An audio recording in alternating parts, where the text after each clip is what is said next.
कंजक पूजो और बेटी मारो, ये पाप करो ना जालिम हत्यारो।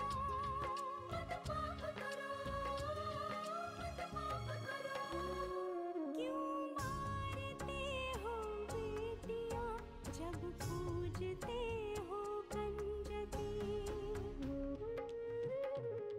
तुम्हें माँ ने जन्मा और दूध पिलाया, इस दूध का तुमने ये कर्ज चुकाया, ये कर्ज चुकाया। बेटी की हत्या का पाप कमाया। मत पाप करो, मत पाप करो। क्यों मारते हो बेटियां जब पूजते हो कंजकी। मेरी बेटिया स्वर्ग अधूरा। और वो खुशखबरी खास कर लक्ष्मी के लिए है। लक्ष्मी, हमारी बहू कावेरी मां बनने वाली है। तूने हमसे सच्चाई क्यों छुपाई? क्यों नहीं बताया हमें सच? मैं बताना तो चाहता था चाचा जी, लेकिन क्या? तुझे पता है ना हम तुझसे कितना प्रेम करते हैं, अपने बेटे नारायण से ज्यादा प्रेम करते हैं। दुर्गम को सांस लेने में तकलीफ होने लगी, इसलिए उसे लेकर यहाँ आना पड़ा। वो सिर्फ नाटक कर रहा है। हम जानते हैं, लेकिन हम रिस्क नहीं ले सकते।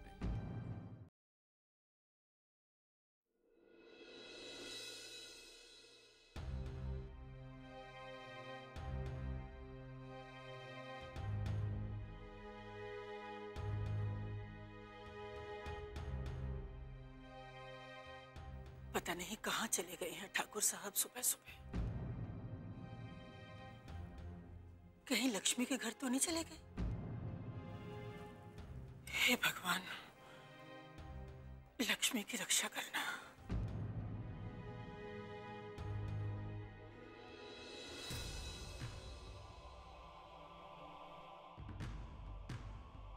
कहाँ चले गए थे आप सुबह सुबह?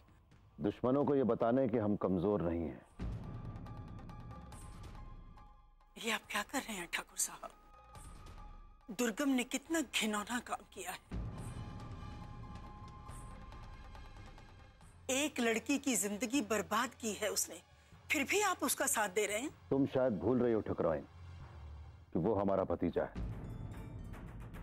वो चाहे कुछ भी करे, उसे बचाना हमारा फर्ज है। बच्चे हैं, छोटी मोटी गलतियां तो हो जाती हैं। इसका मतलब ये नहीं कि हम उन्हें सजा देते रहें। ये कोई छोटी मोटी गलती नहीं है ठाकुर साहब, उसने गुनाह किया है, गुनाह। एक लड़की की इज्जत खराब करने का पाप किया है उसने। इन छोटे लोगों की इज्जत क्या और बेइज्जती क्या।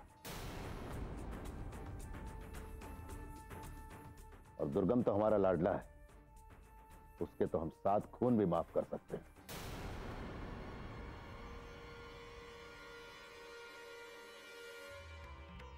ये सही नहीं है ठाकुर साहब। उसके गुनाह को सही ठहराकर आप भी उसके पाप के भागीदार बन रहे हैं। देखो ठकुराइन, पाप पुण्य का लेखा जोखा रखने की मेहनत मत करो तो अच्छा होगा। हम जानते हैं हम क्या कर रहे हैं। उन गरीबों की हाय लेकर सुखी नहीं रह पाएंगे आप ठाकुर साहब। बस करो ठकुराइन, इस मामले में तुम ना ही बोलो तो अच्छा होगा।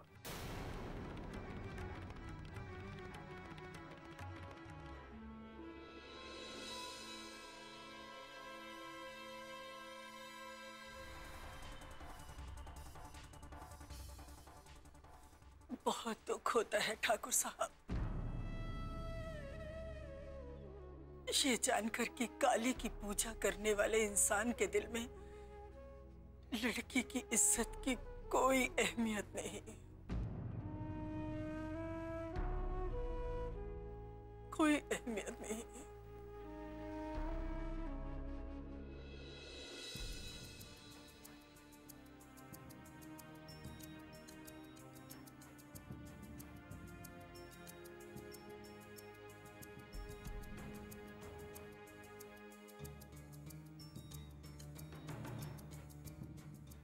आइए काकी।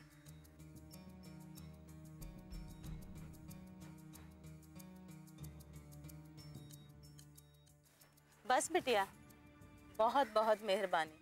अब यहाँ से हम चले जाएंगे। अरे काकी, ऐसे कैसे? मैं आपको घर तक छोड़ देती हूँ। आप परेशान मत होइए बिटिया, आपने पहले ही मेरी बच्ची के लिए इतना कुछ किया, अब और परेशान मत होइए। हम चले जाएंगे यहाँ से। जी काकी। जी बिटिया। अगर आपको किसी चीज की जरूरत हो तो हिचकिचाना मत। आप मेरे घर पे आ जाइएगा और मुझे बता दीजिएगा। बहुत मेहरबानी बिटिया। चल मालती। और मालती, तुम अपना ख्याल रखना। कोई भी बात सोचकर अपने आप को दुखी मत करना, और कुछ भी हो ना तो मुझे बताना जरूर, ठीक है? चल मालती। बहुत समझाया था, मत पड़ा छोरी को। हाँ, यही होता है।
जी हाँ, नहीं उसका कॉन्ट्रैक्ट तो मिल गया।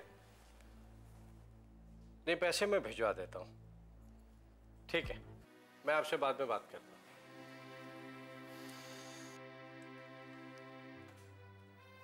लक्ष्मी।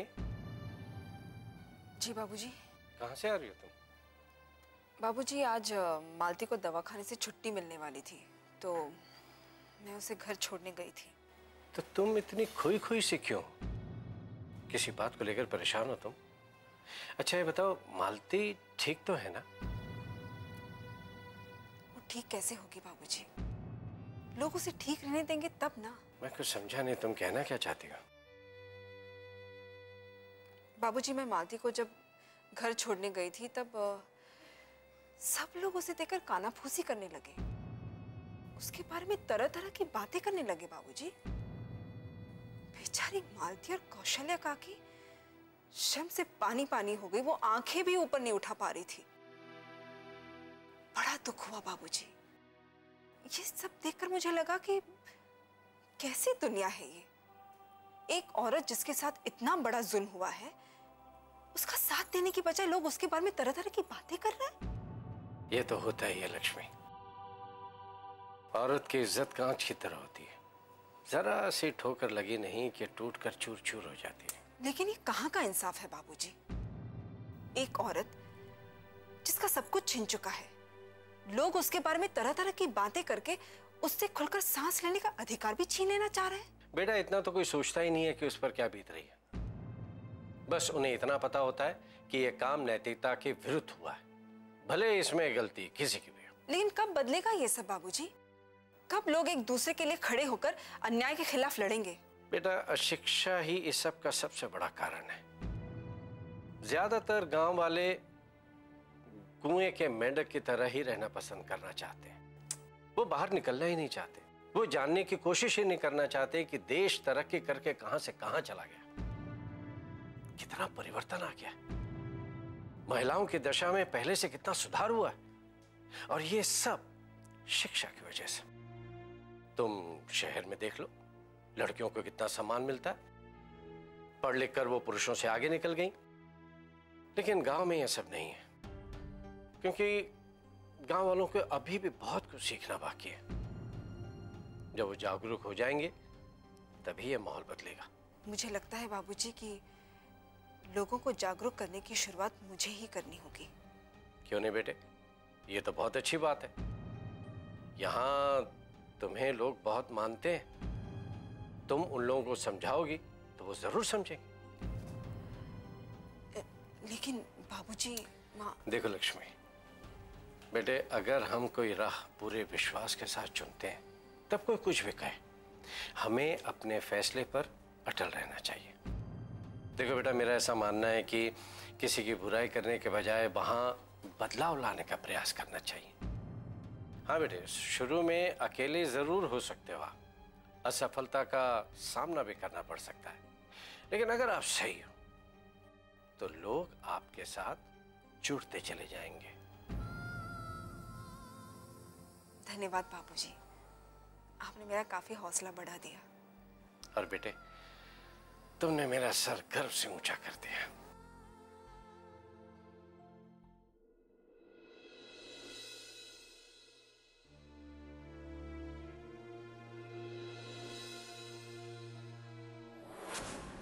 बहुत समझाया था, मत पड़ा छोरी को। हाँ, यही होता है।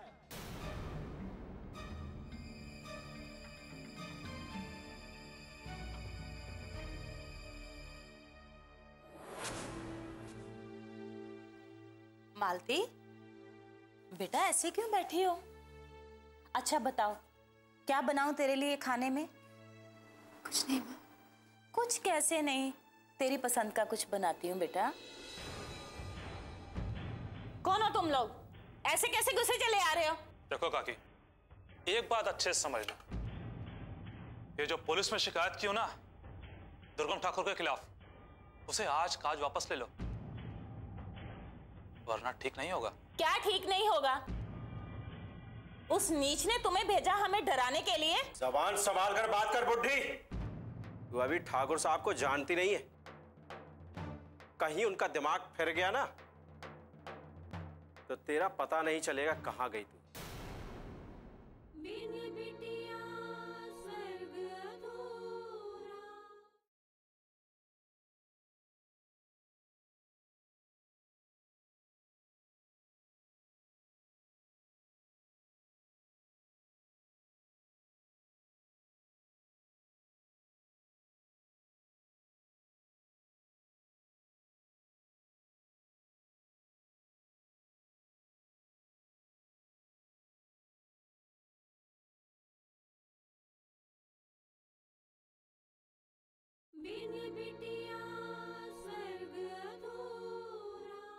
ठाकुर साहब को तू जानती नहीं है।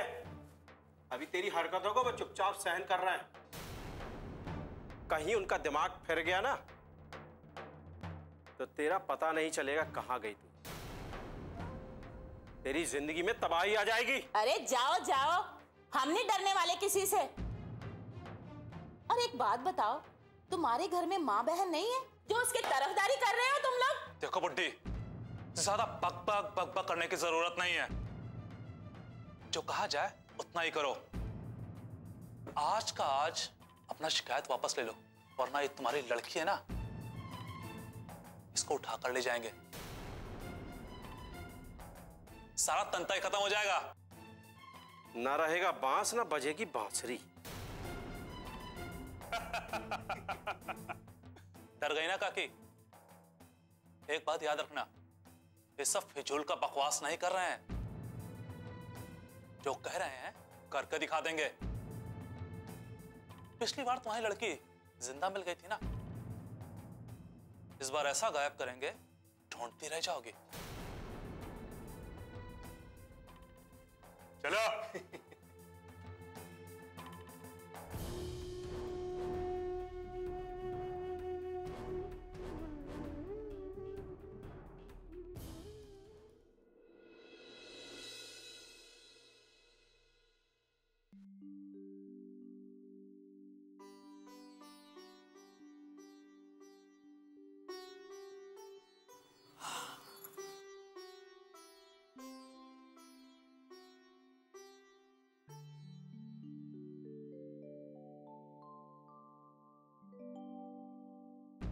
साढ़े 6 बज गए, अलार्म नहीं बजा, घड़ी तो बंद हो गई है।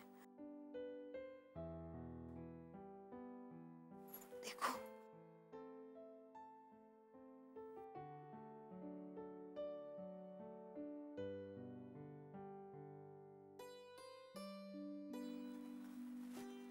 बुखार तो उतर गया है, इसे स्कूल भेजना पड़ेगा। विशाल को उठाती हूँ। विशाल, विशाल, विशाल उठिए, 6:30 बज रहे हैं। 6:30 बज रहे हैं, उठिए। इतनी देर से क्यों उठाया तूने? मेरी भी नींद अभी अभी खुली, ये अलार्म घड़ी बंद हो गई थी। अनु कैसी है? बुखार तो उतर गया है, पर आज इसका टेस्ट है, स्कूल तो भेजना ही पड़ेगा। लेकिन टेस्ट की तो इसने तैयारी नहीं की, कल पढ़ाई नहीं की बिल्कुल भी। मगर एग्जाम है ना विशाल, मैं बात कर लूंगी इसके टीचर से फोन पर। उठाती हूँ उसको। अनु,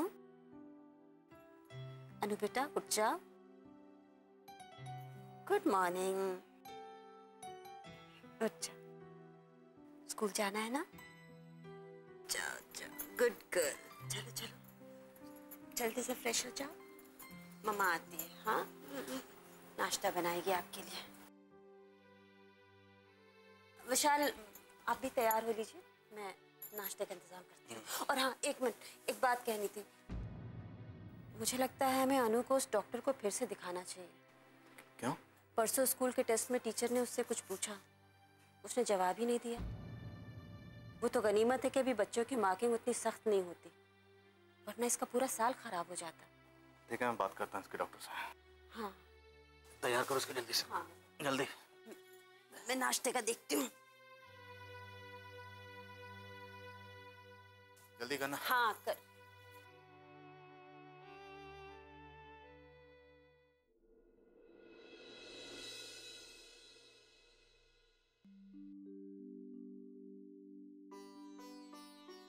चलिए खाना खा लीजिए।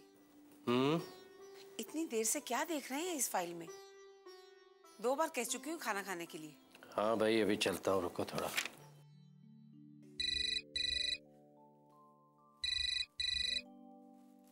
हेलो।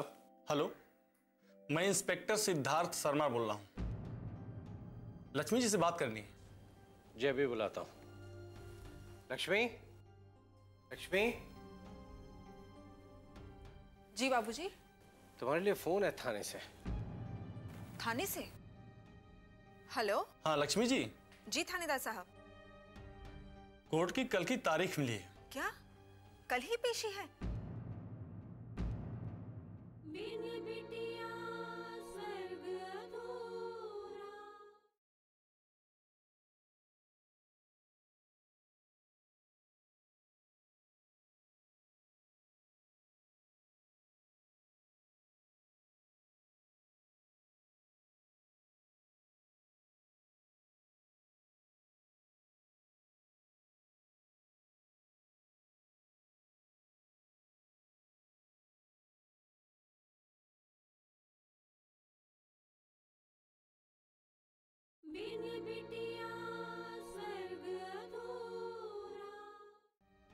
हेलो। हाँ लक्ष्मी जी। जी थानेदार साहब। कोर्ट की कल की तारीख मिली है। क्या कल ही पेशी है? जी हाँ। ये तो बहुत अच्छी बात है थानेदार साहब। ये केस जितनी जल्दी कोर्ट में जाएगा उतना ही अच्छा होगा, यही जानकारी देने के लिए आपको फोन किया। जी धन्यवाद। अच्छा, रखता हूँ। बाबूजी, कल ही तारीख मिली है कोर्ट में पेशी की। मुझे लगता है कि मालती के केस का बहुत जल्दी फैसला हो जाएगा। ये तुम्हारी गलतफहमी है लक्ष्मी।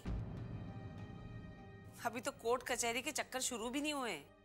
उम्र गुजर जाती है लोगों की चक्कर काटते हुए, और तुम कहती हो कि मालती का फैसला जल्द से जल्द हो जाएगा। मुझे पूरी उम्मीद है माँ। वैसे भी आजकल सरकार बलात्कार के केस में बहुत सख्त हो गई है। आरोपी को बहुत जल्दी सजा मिलती है माँ, क्योंकि ऐसे मानसिक रोगी का बाहर खुला घूमना दूसरों के लिए भी बहुत खतरनाक हो सकता है। दया कीजिए मुझ पर ठाकुर साहब, दया कीजिए। अरे कौशल्या, तुम इस तरह से क्यों रो रही हो? रो ना तो ठाकुर साहब क्या करूं? वो कल मान सिंह के आदमी आए थे और हमें धमकी दे के गए कि अपना केस वापस ले लो, नहीं तो वो लड़की को उठा कर ले जाएंगे। ये तो उन लोगों ने हद ही कर दी बाबूजी। मेरी लड़की को बचा लीजिए ठाकुर साहब। उन लोगों ने कहा अब की बार तो लड़की जिंदा मिल गई, अगली बार पता भी नहीं चलेगा कि लड़की कहाँ है। तुम शांत हो जाओ कौशल्या। मैं थाने में बात करके तुम लोगों के लिए सुरक्षा का इंतजाम करवाता हूँ। लेकिन ठाकुर साहब, मैंने कहा ना, मुझ पर भरोसा रखो, मालती को कुछ नहीं होगा, ठीक है? नहीं ठाकुर साहब, वो लोग बहुत खतरनाक है ठाकुर साहब, वो लोग बहुत खतरनाक है। काकी, वो लोग आपके डर का ही फायदा उठा रहे हैं। उन लोगों से डरने की कोई जरूरत नहीं है काकी। वो लोग आपका कुछ नहीं बिगाड़ पाएंगे। काकी, कल ही कोर्ट में पेशी है और मुझे पूरा यकीन है कि कल ही दुर्गम का फैसला हो जाएगा।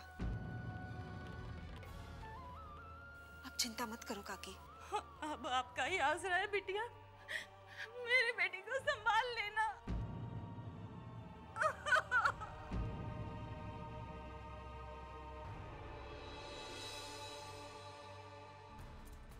मैं थाने जाता हूँ। इन लोगों के लिए सुरक्षा का इंतजाम करना पड़ेगा, नहीं तो मान सिंह इन्हें जीने नहीं देगा। मैं भी आता हूँ।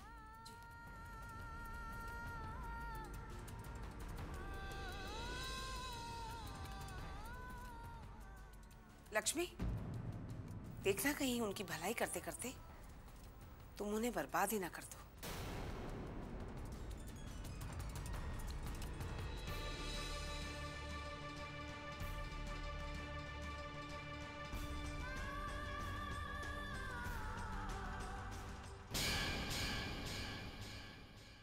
अगर हमारा भतीजा कल जमानत पर रिहा नहीं हुआ तो याद रखना, हम क्या कर सकते हैं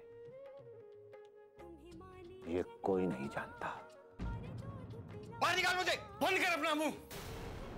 ये तुम्हारी हवेली नहीं, ये थाना है।